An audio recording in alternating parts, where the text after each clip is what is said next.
To me, big data is actually the driving force for making these two fields come together. They could have come together for other reasons, but this has been the main one, which is in our era, kind of been driving this. If you don't take both statistics and computer science seriously, you're going to really blow up on big data. It's not going to work. We're going to make disasters will happen. So let me talk a little bit about just what the phenomenon is. You don't have to go past, you can go past a newsstand and find out what the phenomenon is, but we just elaborate a little bit and mostly focus on the problem, not the phenomenon. So there's many aspects of the problem. Science and technology are the main drivers. Probably science started this. But there are two aspects to the science driving this that have different statistical consequences. One is more what we would call confirmatory, one's more exploratory. What do I mean by that? Well, confirmatory, a good example of that is, say, particle physics. There was an existing standard theory of the world, that was the null hypothesis. There was the Higgs boson in the theory, that was the alternative. And you wanted to just do a hypothesis test and say yes or no with high reliability. And that became a big data problem because to get that data, you had to be in these energy levels, which were huge. The data wasn't just sitting there. And when you got into that range, there's lots of other phenomena which happened. And you had to get a curve that had a blip or not and really be clear that blip was there. And so that became a big data problem. So that's probably not the typical case of big data problems. More common, they're exploratory. So say astronomy, you get the whole sky and you look for cool new things. The genomics, you get the whole genome and you look for cool new things, and so on and so forth. So that's probably the more driver of science these days, is just for the next generation, let's find some new things to work on, not just the old stuff. No, let's not just confirm old hypotheses. Okay? Now in technology, it's come on fast, and it's probably driving this big data ever more than anyone else. So Facebook, Google, et cetera, Amazon have huge amounts of data. But so what I want to emphasize is that it's not the size of data that makes this problem new and interesting in some way. It's always been big, and it'll only get bigger. That's not interesting. What to me is interesting is the granularity. So what's changed in the last 5 to 10 years is that most of these companies and scientific endeavors have data about every entity they care about. And that's kind of not a good definition, but say Facebook has data on every single human being, roughly. And of course, the roughly is the important part. They have a lot of data on some people and very little data on other people, but they want to do a good job of serving all people.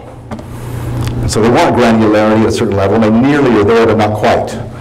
All right? So whereas back in the confirmatory science issues, the problems were controlling false error rates and just false detection of a hypothesis, now it's going to be about doing really well across a large set of individuals. All right. Similarly, astronomy, you have data about sort of every galaxy, or in the genomics, you have data about every region in the genome. So it's the granularity. There's all the entities you care about. It used to be you only had data about aggregates, and now you have data about granularity. So that's, to me, what's changed. That's why we're talking about big data, to me. So that's the phenomenon. What about the problem? So let's be a computer scientist for a little while to sort of put our fingers on the problem.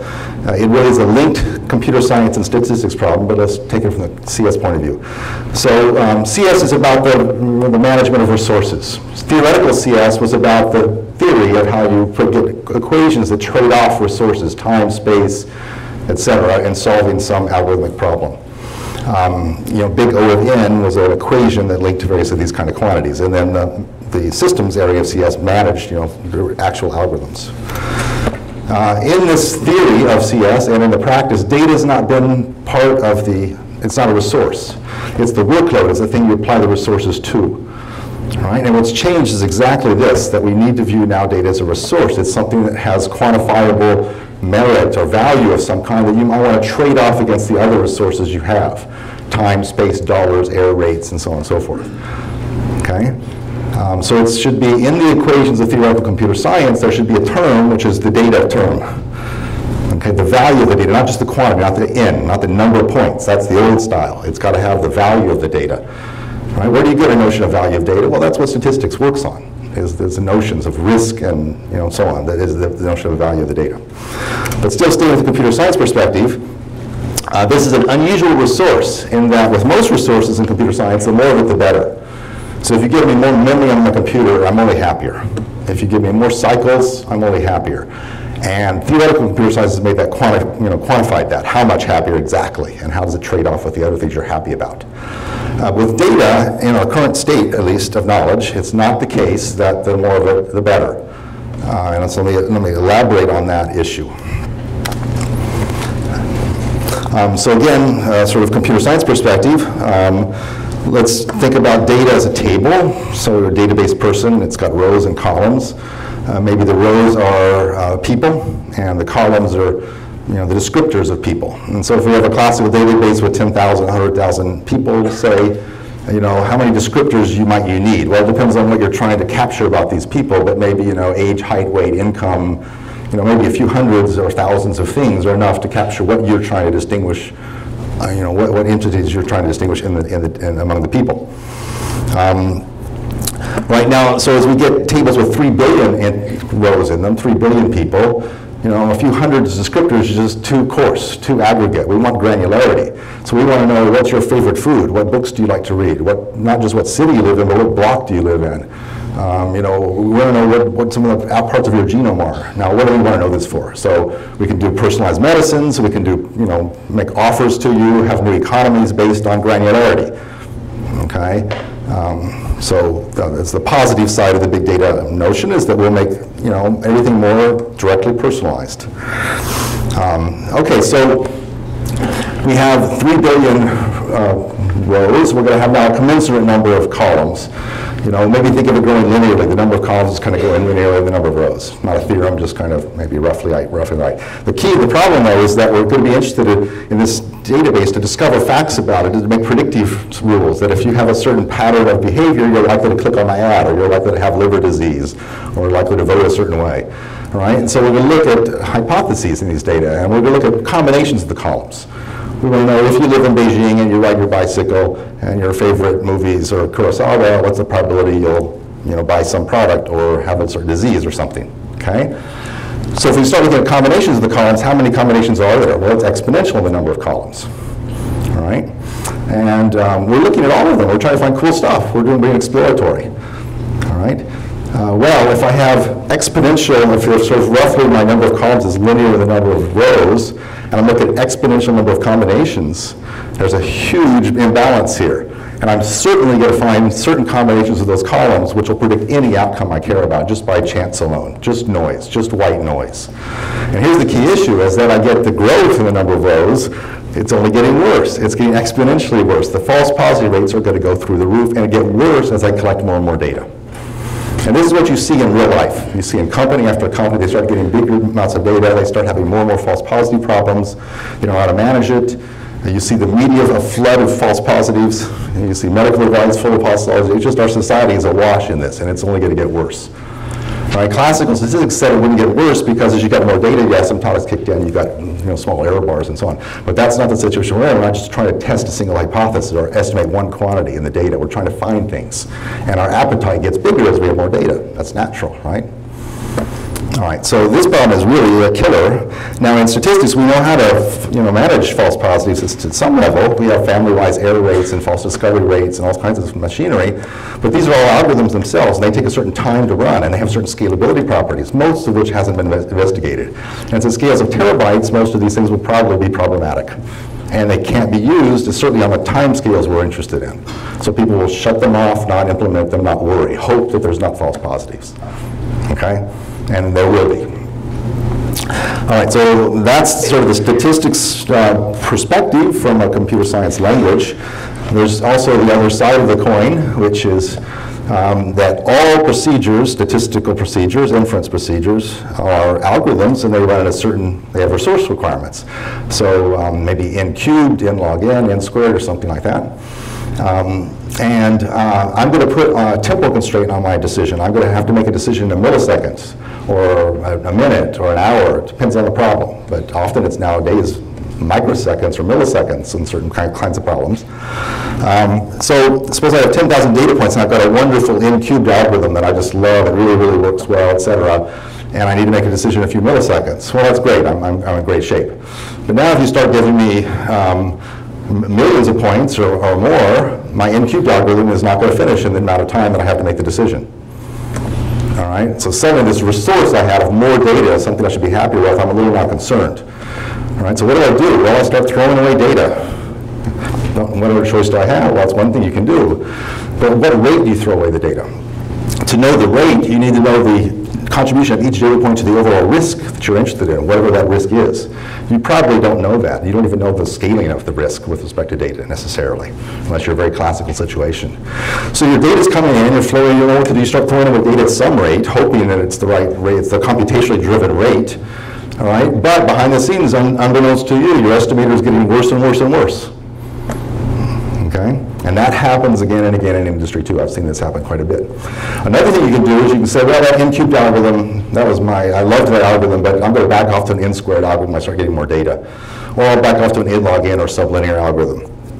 But again, I may not know the rates associated with these, and there's probably unknown constants. When I do that back off, at that moment, probably my risk went up because I have a worse algorithm. And if I don't manage that well, I can continue to back off, and my rate will go up and up and up and up. This happens too. So these are untapped areas, really, of the junction between statistics and computation. You just can't think computationally, write down some algorithm, build some system. If it's not working, make it bigger, put more money into it or more algorithms. You've got to face what is the risk you're trying to control and how does that scale? And the statistician has got to think about this too. So anyway, I think these are super serious, interesting problems, and it's for our era, our generations, basically to start to finally tackle them. They've kind of been eaten away a little bit at, but they haven't really been tackled. Here's an example of a way to express a goal that one could work on. Given an inferential goal, i.e. a risk function, I mean a statistician, and a fixed computational budget. If you didn't say that, there'd be nothing new here. If I'm allowed to run forever, you know, that's nothing new. Provide a guarantee that the quality of inference will be monotonically non-decreasing, really will increase. I'm just hedging a bit. As data accrue without bound. All right, so the without bound is the computer science in me. I want to think that there's principles of scalability at all scales that I should discover once and for all. I should have to keep solving this problem again and again every generation. Okay, maybe there are, maybe there aren't, but we should try to find those things. Okay, so I don't think we have any clue how to solve this problem in any interesting class of problems. Okay, even say regression.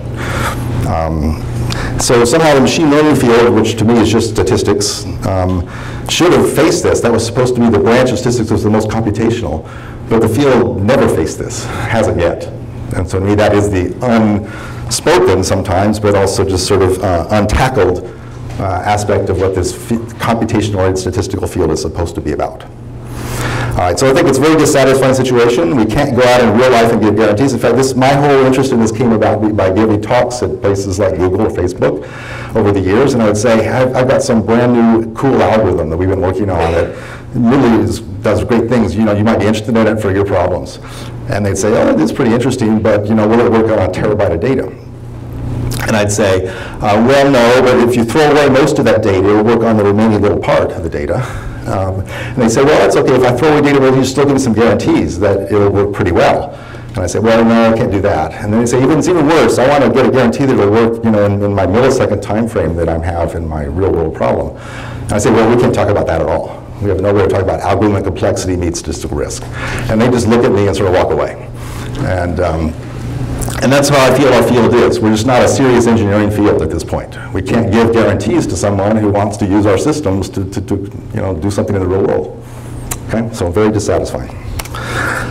So anyway, I started working on this a few years ago, and I've made slow but steady progress. Here's just a couple of little research vignettes I'm going to go through today to give you a hint of what we've been working on. I wouldn't call these full-fledged solutions to problems, but really kind of in some sense thought experiments or vignettes that I believe are getting us closer towards tackling these real problems. So the first one's more it's a theoretical part of the talk. It'll probably be a little shorter. Just give an instant of what it means to do a theory in this domain. Okay, so I'll talk about that. And the second one's a little more concrete or let's say practical. So what I'm going to try to do there is take a tried and true computational principle, in particular divide and conquer, my favorite, and see what its implications are for statistics. Okay, so in some sense, statistics is not about divide and conquer. It's about bringing things together, aggregate, average, and you get power. And so divide and conquer, on the other hand, is this powerful principle in computer science. Complicated problem, break it into pieces. So somehow these two styles of thinking are in conflict. And they really can't be in conflict. It has to be you take a complicated problem, break it into pieces, and it has to be you have to aggregate. So how do we put these two ways of thinking together? All right, so first part of the talk, joint work with Venkat Chandrasekaran, who's my colleague at Caltech, on convex relaxation and trying to get theory of trade-offs. I think I've sort of said those kind of things on this slide, that the sort of computer science point of view on data, as you get more and more data, it's, N is growing. And therefore, time and space requirements should only grow. You have to treat all the data in some way, and so you want to quantify how much worse things are getting as you get more data. And somehow that's not quite right. And so the statistical point of view, which is more informal in this regard, I think, is that, well, as you get more data, the data's got more power in it. And to be able to say things that are relevant to your problem, it's easier. And so this comes out like, some asymptotic expansion. You could cut off more terms, because you don't need as many to get the full distribution. So you would hope that it should be possible to actually achieve with less computation more when you have bigger data. Okay, data should really be a resource that you're happy to get more of it. You shouldn't be unhappy. All right, so we should be looking at plots that have trade-offs that involve statistics and computation. So minimally, you should have at least the number of samples. That's kind of the statistician's axis, the runtime, the computer scientist's axis, and the third axis you have to have is the risk, the error rate, and the classification problem, and more generally the risk. And so it should be a surface, at least, of these three quantities, probably some more. So we finally made progress by doing the following. We fixed the risk and look at the slice that induces linking runtime and number of samples. So I'll show you how we managed to do this. You don't have to do it this way. This is the one that we finally were able to make progress on. So aspects of this kind of plot have been studied before in these separate fields. So that line represents minimax lower bounds in statistics. It says you need a minimal number of samples to solve some problem independent of the procedure, therefore independent of runtime. And so for certain kinds of problems, it's well known exactly where that line is, and there are procedures that are known which are lying on top of that line. So pretty satisfying, at least around that line. Yeah, you'd hope for there to be a similar line in the computer science, which would be lower bounds on the minimal runtime needed to solve some problem independent of the size of the problem. And it's fair to say that that's kind of an open area, a major open area of complexity theory. There are some lower bounds known, but not very many, and there are usually pretty big gaps between the lower bounds and the upper bounds.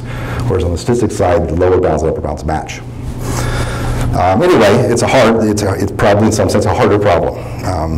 But anyway, we're not interested in so much those lines. We're interested in trade-off curves that link these things. We'd like to be able to move, trade-off between runtime and number of samples. If we get more data, runtime should decrease. And we want to be able to give a user a way to move along that curve in theory and in practice. All right, so here's the problem that we've been able to have some success on. It's kind of, I think of this as the Bohr atom of statistics. People like Donahoe and Johnston built a lot of theory around this problem. It's just the denoising problem. So a very simple problem. I've got a signal x star which lies in some set S. S is going to be complicated. That's the only part of this slide where there's some complexity arising. It'll be a combinatorial set of some kind, maybe discrete even. The rest of it's pretty simple. I'm going to get noise out of some distribution. It doesn't have to be Gaussian, but we're going to make it be Gaussian. And my observation Y is just x star plus the noise. And I get ID samples of Y. And so I'd like to recover from those ID samples x star and do some theory on how to do that. And so again, the complicated part will be that S will be complicated. So we're going to turn this into an optimization problem, pretty standard thing to do, and study some of the theory based on that. So we're going to first of all just take the sample mean as a sufficient statistic for this IID setting and use that as our data. And our first thought of an estimator might be to take Y star, the data, or Y bar, the data, minus X, find the best X which minimizes that loss function. And we're going to take this to be an L2, a squared loss. And that part actually is pretty essential for our results to go through. Eventually we could move away from L2, but we're needing that for now. So you can optimize that over the set S and get some call that an estimator. But that's not going to be what we're going to be able to do for two reasons, computational and statistical. S is going to be complicated. That will probably be intractable.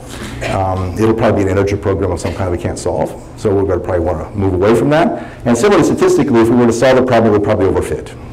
So I'm going to move to a more regularized situation where I'm going to look at a set C, which is bigger than an S. It's a relaxation of S. It'll be simpler in some sense, and therefore computationally more tractable. And then we'll optimize over that. So our estimator will be based on a set C. And in fact, we're going to look at hierarchies of Cs as we go here. So just to give a picture, Here might be my combinatorial set, S, that my signal lives in. I'm going to look instead at estimates that are based on the convex hull, say, of S.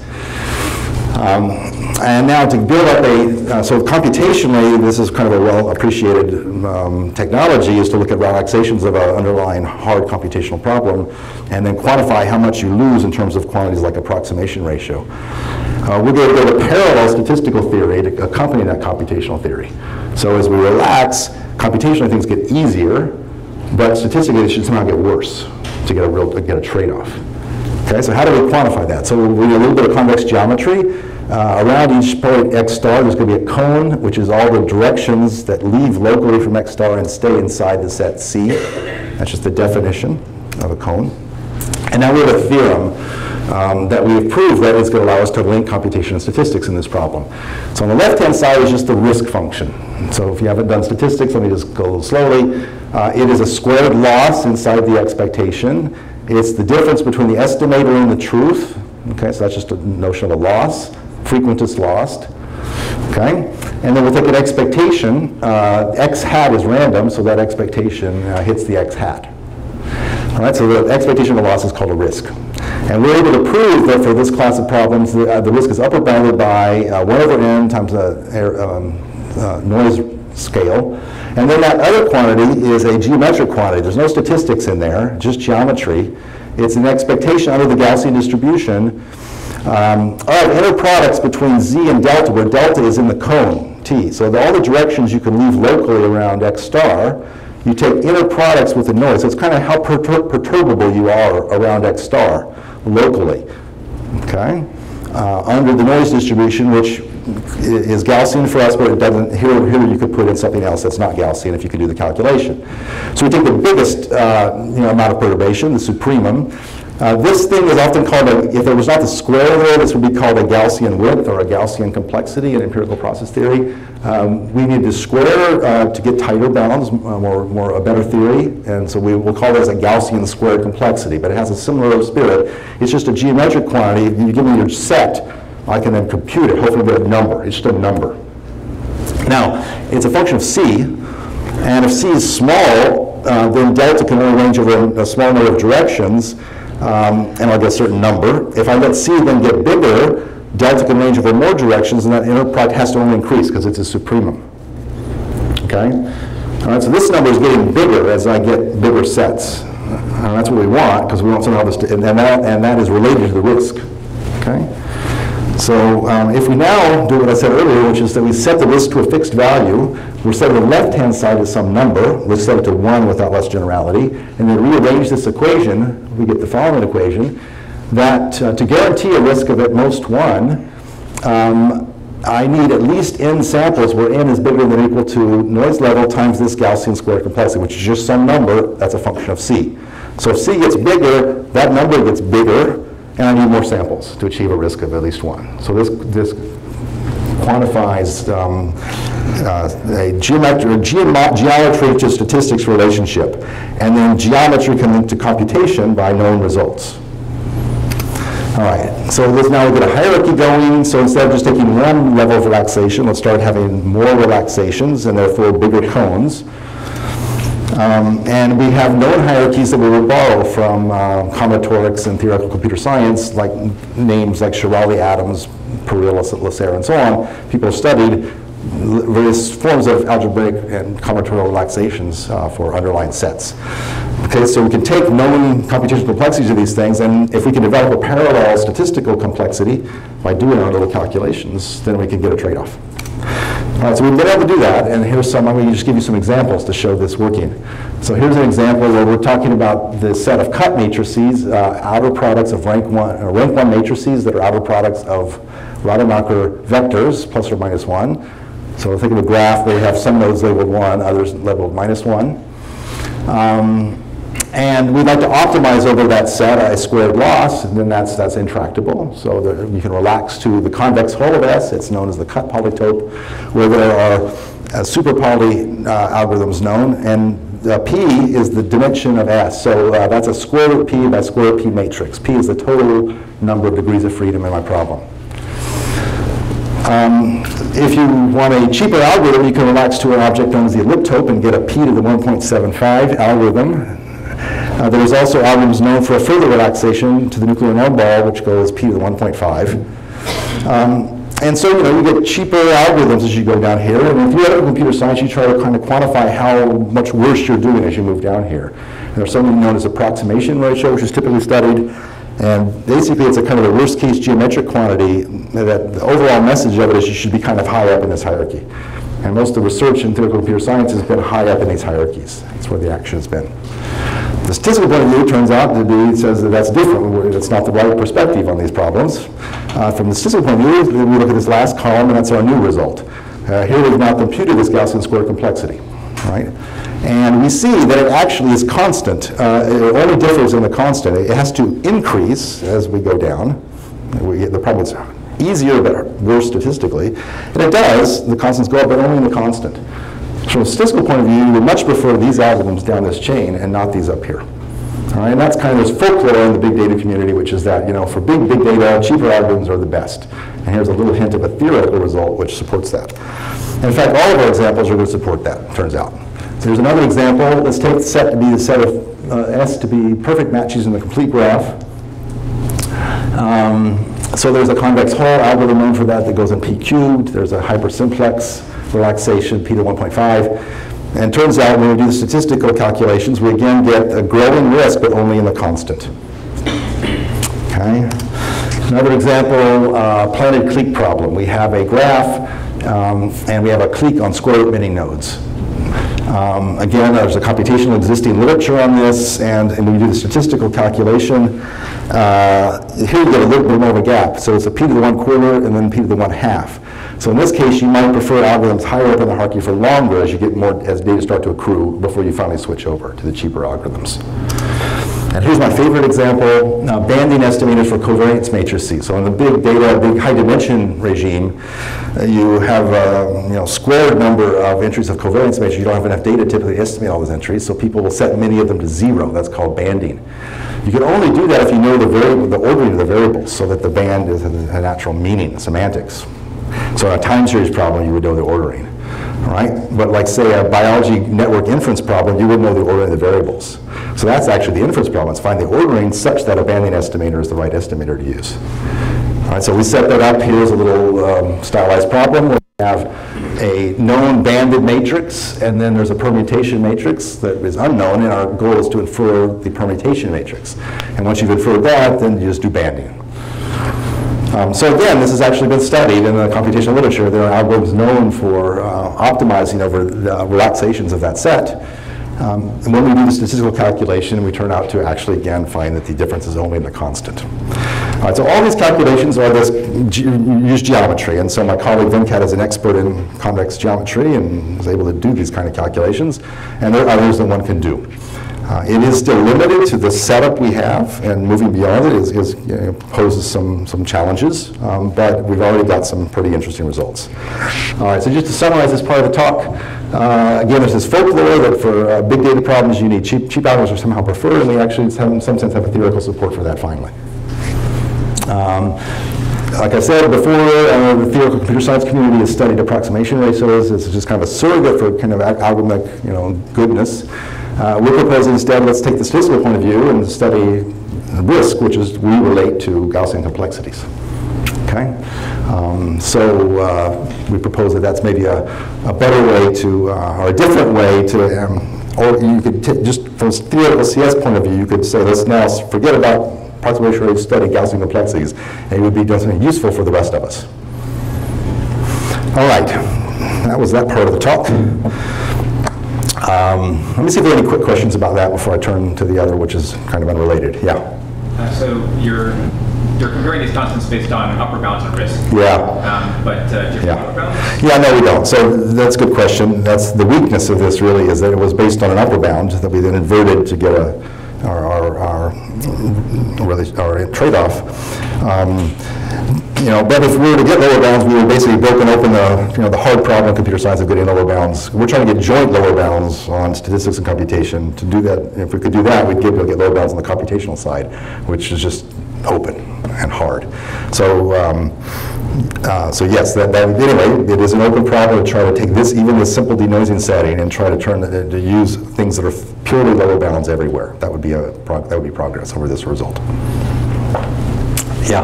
How much does Gaussian complexity analysis depend on Gaussian noise? Yeah, you can put in other noise models just with a little bit of more concentration theorem kind of machinery. You wouldn't call it a Gaussian complexity anymore. You'd call it whatever your name complexity is. But that would be the easiest part of this whole agenda to change. Gaussian is not essential. Certainly sub-Gaussian things will be viable and doable and perhaps interesting. I don't think the qualitative nature of the results will change, though. Okay, thanks for those questions. Let's move on. So this is a more practical part of the talk, more tied to my work with systems colleagues, but still making a pretty strong statistical point.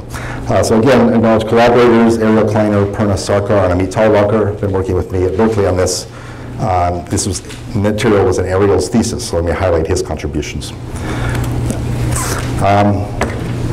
Okay, so I liked all these. I've been giving this talk mostly in Europe, but I'm now back in the US, and ask how many of you already know what the bootstrap is? Can you raise your hand? Okay, yeah, it's about a third. It's pretty typical. Bootstrap's one of the big ideas in statistics, maybe in the top 5, surely in the top 5. And so it's somewhat consternation for me to that it's not more widely known. If you take another field, say signal processing, and I ask you, how many of you know what the FFT is? Everybody, right? So other fields where somehow they're big ideas everyone knows, and statistics, even though everyone's talking about statistics these days, the big ideas are not known. So anyway, one of the big ideas is the bootstrap, and so again, let me just poke a little bit at the machine learning people who like to use that term instead of use the word statistics, which I don't. I'm a statistician. I'm going to state that. Machine learning people have often been saying, here's a data set, I have some cool black box that takes in data and gives out an answer, a number, a prediction of some kind, a single point estimate in our language in statistics, right? That's often not what you want in real life. You want not just a number, you want an error bar around that number, right? If you're doing my health in some ways, you're going to decide whether I'm going to have a heart operation or not, and you do some test, and if the number is over 5, you're going to operate on me, and the number comes out to be 5.01. I'm going to say, how sure are you of that 5.01, right? And if you say, I don't have any error bar, I'm going to say, I'm going to walk out. That's not what I want. And if I'm testing between two things, I want to know the error bars, do they overlap or not? All right, so in statistics, we're often more concerned about the error bars than about the point estimates, and almost to a fault. Statistics has not, it kind of left some gaps for machine learning people to climb in to do better point estimates, more interesting ones. But anyway, I believe in error bars, and I think that we need to take them seriously on large scale problems. So I've been working with database people. A lot of this work was driven by some collaborations with database people who are trying to build a database where a query comes in, out comes an answer with an error bar around it. So it's brand new thinking for database people. Never thought about this before, not very much. They occasionally put a little Gaussian approximation error bars around things. But anyway, I think that's what we need in real life these days. With noisy data of all kinds and false positives galore, we got to get error bars on quantities. All right, so the bootstrap is a way of assessing the quality of inference. So you have some data, x1 through xn. You have some estimator that maybe a machine learning person designed for you, or a classical statistical estimator. Maybe it's not a parameter, maybe it's a whole function, maybe it's a prediction, I don't really care. But it's some, say, black box function of the data.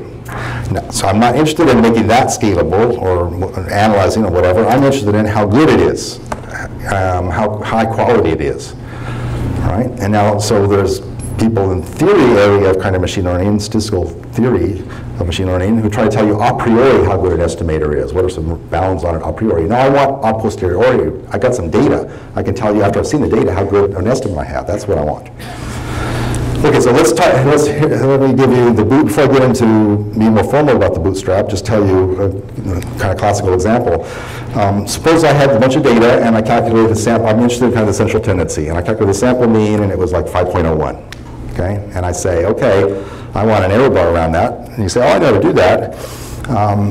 I just take what's called the standard error of the mean. I take the sample standard deviation divided by square root of n. Okay, and that is an error bar.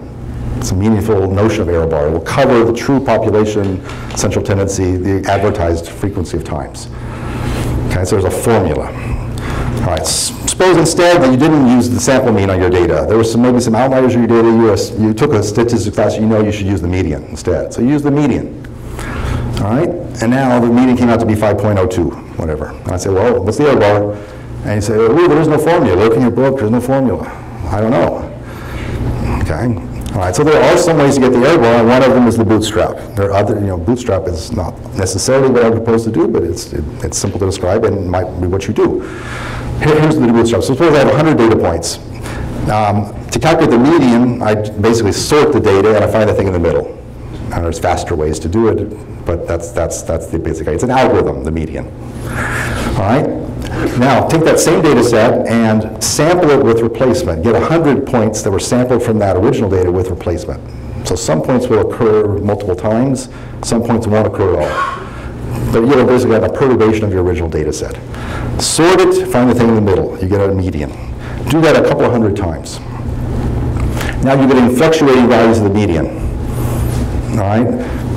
Put a confidence or an interval on those, say an interquartile range, and to return that to me as an error bar. And the amazing thing is that that is a correct or mathematically correct error bar. It will cover the true population, the advertised percentage of times. Okay? And now, don't do this with the median, do this with logistic regression or whatever other technique you like out of whatever field you like. It is a way to take, roughly speaking, a black box estimator of some time and getting error bars. Now, let me just say it will fail in certain situations. Statisticians have studied all of these things, and to take this thing seriously, you've got to understand the failure modes of this. But just as a first explanation of this, it really is important to know about it. Now, why did I get interested in the bootstrap, which I did about 3 years ago? And revisiting the bootstrap, it's a 40-year-old topic. Well, because this is totally parallelizable. Those 200 resamplings could be done on your cloud computer. Take your original data and then resample the 200 times in parallel. The calculator estimator may be hard to do. Bring them all back together and you get your fluctuation, you get your error bar. So I thought the perfect usage of cloud computing is to finally get error bars on quantities. And I still believe that, but there's a gotcha, which is scalability. All right, but now let's be a little more formal about this. So what does it mean to have an error bar? So that's a frequentist concept, at least the ones I'm going to be talking about today are frequentist error bars. It comes out of an area statistic called frequentist statistics. And the way to be a frequentist is kind of think in an idealized world where you could get multiple data sets. What would you do? All right, so suppose we could get not just one data set of size n, but we could get multiple data sets of size n. We would compute our estimator, I should put a hat there, on each one of them. And now we get a fluctuation in our estimator, and we can talk about an error, and the magnitude of that fluctuation. That fluctuation, in fact, is called the sampling distribution, and we'd like to get the sampling distribution. We don't have that, so we can't do that. We only have one data set n, so what do? But let's again now think conceptually what the supreme mean would do who could generate multiple data sets. So behind the data, there was a population which generated the data. That's the statistics point of view. I think it's very important to appreciate that's a kind of a good way to think about data analysis. It's not just the data per se, it's the thing that generated the data. That's what you're trying to refer to. So behind the scenes, there was a population the supreme being had, and the supreme being could generate data sets of size n and give them to us on Earth. But the supreme being can be the ideal frequentist, can generate multiple data sets of size n and get the sampling distribution and get an error bar. So in the little diagram, the supreme being would have the population, would generate one data set to m data sets, calculate the estimator, and then get some notion of spread of the estimator. And moreover, the supreme being would do this on a cloud computer. It's up in heaven, right? Perfect match. Because this is all you just do this in parallel. Okay? Okay, so could we mimic the supreme being even though we only have one data set? All right, well, yes, you can. Here's the way of the bootstrap more formally. So there's the supreme being's population. We get one data set of size n. But now instead of thinking of it as a data set, think of it as make a histogram based on the data set. All right? A histogram is itself a distribution. It's a measure. It lives in the space of distributions. All right? It's an entity just like that. It just happens to be discrete, but it's perfectly good member of that space of entities. All right? Moreover, it's a good approximation of the population. And there are theorems that say that it's a good approximation uniformly across the space of all distributions. So really, and across uniformly across the in this case, x-axis. All right, so a well-justified notion of approximation. Okay, so forget that there was a population. Take your data, form the empirical distribution, that's the histogram, Now, you're in a world where you're supreme being, where that's the population. Okay? And you can generate data from this object. It's a distribution. You can generate data from it. Now, it's discrete, so when you generate data from it, you'll get some of the original data points. So I could sample from it, I'll get one of the original data points. And I sample again, I might get that same data point again, or not. All right? I'm actually sampling with replacement. It's just another way of saying the same thing. Okay? So if I go back to this diagram here, if I just replace this with the histogram, everything else is the same. I do exactly what the supreme being does. I might call a computer, I compute my estimators, I plug them into the same formula the supreme being uses. All right? And now it seems like that's a reasonable thing to do. Okay? Because if this is a tight, a uniform approximation, and if all these operators are somehow continuous in some functional sense, then continuity plus approximation should give me a good approximation. And that's the theory of the bootstrap. And this is the bootstrap. Okay? So it's sample with replacement, i.e. sample from the empirical, and then get your fluctuations and plug them into a formula. Okay, so that's nothing about the median. That's a general story of the bootstrap. Okay, so that's it is, and here's a picture of it where I now put the data on the left-hand side and put stars to denote bootstrap resamplings, but it's really the same idea. Okay, so that's the bootstrap. Okay, what's the gotcha? The gotcha is that this is not going to scale. So if we have a terabyte of data, resampling is going to be on average 632 gigabytes. You do a little bit of math to figure that out. And so on my parallel computer, I'm having to send 632 gigabytes along every edge. That's going to kill my network, and it's going to be really too slow and hopeless. No one's going to do that. Okay, so we have a problem, which is we have our one of our best ways of getting error bars and quantities that's computationally friendly up to some level and just can't scale. All right, so what are you going to do? Well, you go think about subsampling your data. That's kind of have to be the divide and conquer. It's got to be the way forward. And in fact, there is a proposal called subsampling in the literature and statistics. It was proposed not for computational reasons, but rather for theory reasons. There's some cases where the bootstrap breaks and this other thing actually succeeds still. All right, but let's think about it computationally. All right, so subsampling says take your original data set and first of all, subsample it. Take a smaller data set of size B. Now, apply your estimator to that, and then do that a bunch of times, because there's going to be N choose B ways of doing that. So you get multiple subsamples. You can apply your estimator. Each one of them, you get fluctuations in your estimator. Anybody see a problem with it? Is that the answer? Let me think about that for a second.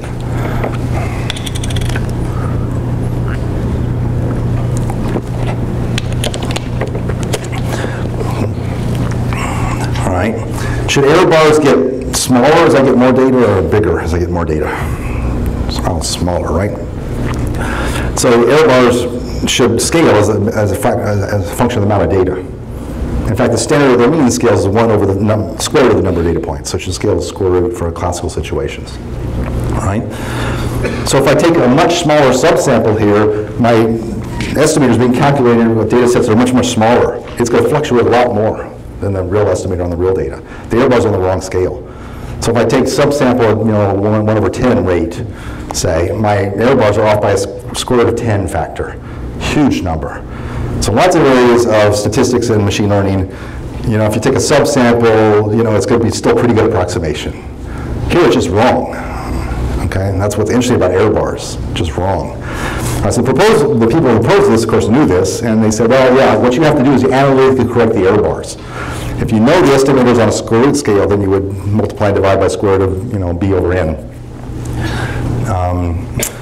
But that means you need to know the risk, the error rate, the rate of the convergence of this estimator. You may not know that for some black box that someone wrote in a database. Moreover, there's this is just summarizing the algorithm. There's a practical problem, which really was the reason we moved away from this. And just to give you an example of an experiment we did to sort of show this is too much data, too much on the slide, but just what we did is just some Monte Carlo experiments. This is synthetic data where we had a 100-dimensional covariate space and 50,000 data points. This was just linear regression, and we were fitting with least squares And because it's synthetic data, we know the actual truth. We can get the sampling distribution. We can compare our confidence intervals to the true confidence intervals and get a notion of relative error and confidence intervals. And the key part of this slide is that we're going to take B to be a power law into the gamma, where gamma goes between 1/2 and 1. So 1/2 is square root subsampling, and 1 is no subsampling. Okay, so here's some results. So here's time. These algorithms are sampling away. This is on a single processor. I'll show some parallel computing here in a minute. Single processor, sampling away, and here's the relative error coming down, and this is the bootstrap. So it comes down relatively quickly and stabilizes at some non-zero value, because the number of data points is being held fixed. We're not going to take that to infinity. Okay, and so subsampling is also plotted here for various values of gamma, 0.5, 0.6, up to 1. For 0.5, it's just that black curve, it's just failing.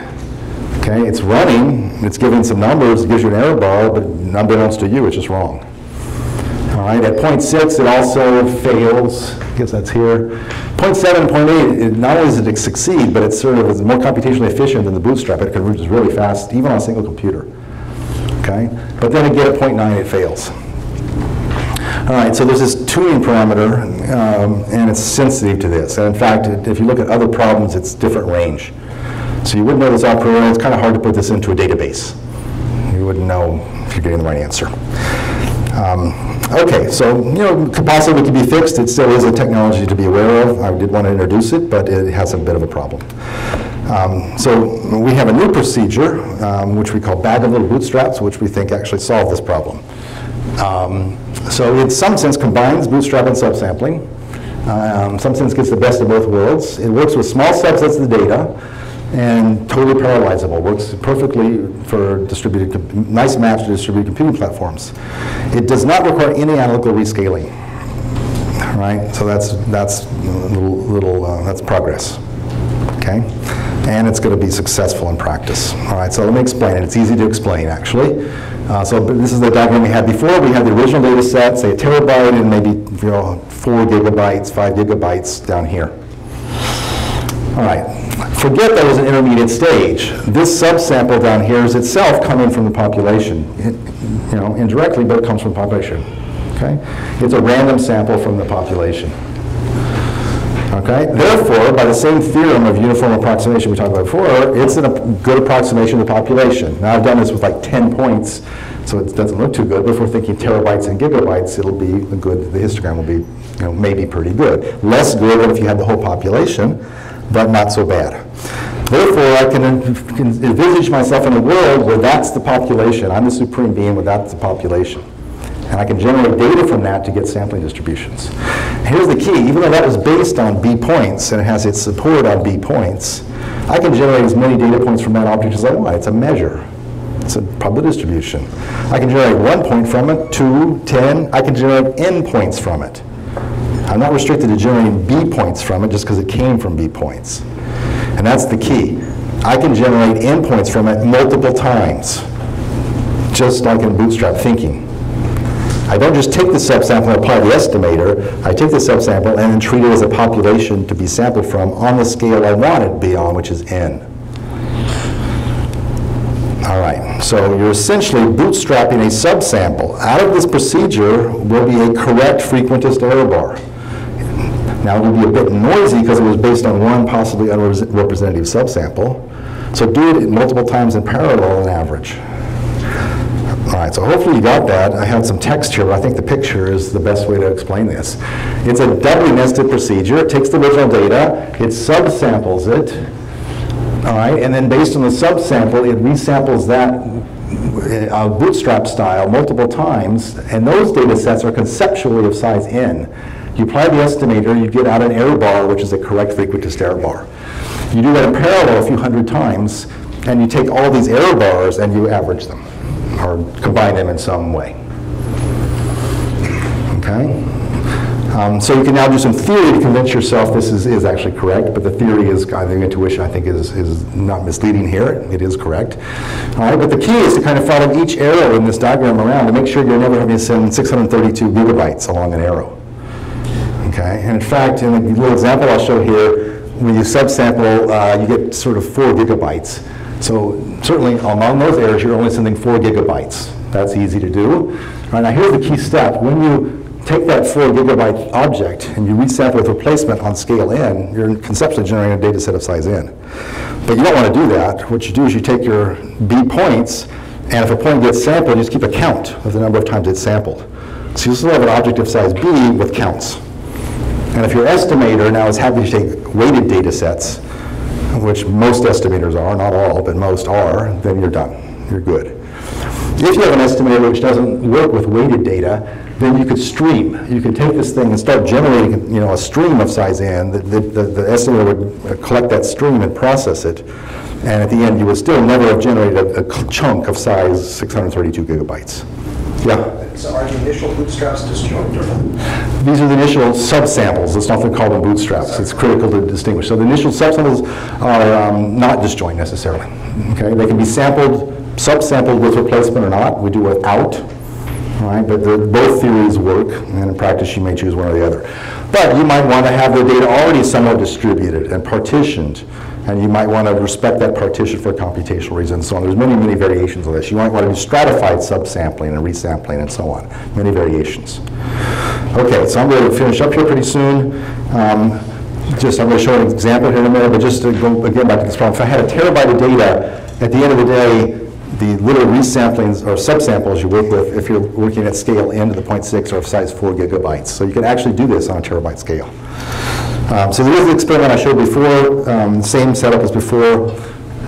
There's the bootstrap going down, and here's the new procedure for various values of that exponent, and it's working at all values. Moreover, it's working faster than the bootstrap. Even on a single computer, you might prefer this to the bootstrap, which is kind of surprising. The bootstrap seems so natural, and how else can you do it? Here's a different way of doing it that's more computationally efficient. All right, but now let's do this on a real parallel distributed computer. Okay, so here's my favorite slide. This is doing this on EC2. Within this particular experiment was a 1/4 terabyte of data. So we're doing logistic regression in this experiment, and we're trying to get error bars for logistic regression. And here we don't have the ground truth. That should be hopeless to get the actual sampling distribution. So we want to compare to something. All right, so we're going to try to compare to the bootstrap. Now I sort of said we can't do the bootstrap at this scale, and that's kind of right, but not exactly, a little bit provocative. You can always try to do it in a maybe a roundabout way. All right, so here's the way you can take your cloud computer and get error bars on logistic regression. Take your original data set, resample with replacement once. That'll take a while. It's a 1/4 terabyte. Right? And now parallelize logistic regression on your cloud computer. So people work on that. That's doable. Stochastic gradient descent or whatever. It'll be slow, but doable. Okay? So you use your whole cloud computer to get 1 point estimate. All right? Now resample with replacement again and use your cloud computer again to get the next point estimate, and do that a few hundred times. So now we're sequentializing this operation. And that's the blue curve. So you can see it takes for one iteration of logistic regression about, 3,000 seconds. And to get down to here, which is still not converged yet, it's over 15,000 seconds. So it's an example of people aren't going to do this. Right? They're going to turn off the error bar part, and they're just going to get your point estimate. All right. So instead, new proposal, run this new procedure, which has that doubly nested diagram. Just implement that. In fact, it's easy to implement that. Parallelizing logistic regression required on Ariel's part quite a bit of work. Doing this thing was just a few lines of code. All right, so he did that, and lo and behold, the whole thing ran in parallel and finished in about that amount of time, which is, 300 seconds. And the answer it gave out was here. Better than after 15,000 seconds of Bootstrap. All right. I like this result. It's not just like 10% better than the best existing algorithm and so on and so forth, where you publish in the New York Times. It's orders of magnitude in some sense. It's completely different, and it just gotten by rethinking the Bootstrap in a computationally modern way. And I think this is going to happen again and again. This isn't just a fact about the Bootstrap when we think as statisticians about modern distributed computing.